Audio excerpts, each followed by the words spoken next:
হাঁসে হাঁস চলতো, হাঁসে মাটি তুলে গর্ত করে ফেলতো, ছেলে পেলে প্রায় না হলেও 500 গাড়ি মাটি তুলে মাঠটা ভরাট করে মাঠটা পাঁচিল দেওয়ার জন্যে। আর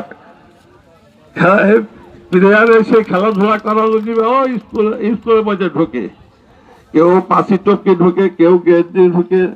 যদি এটা মানে আমাদের রুম থাকে তাহলে আমাদের একটু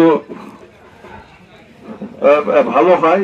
তো সরকার আমাদের তো যে কোনো একটা জিনিস আমাদের দেওয়া হয়নি, হয় মাঠটা ঘেরা যদি, মাঠটা ঘেরা খুবই প্রয়োজন স্যার, মাঠটাকে ঘিরে দেওয়া হচ্ছে আমরা বিশেষভাবে মত করবো।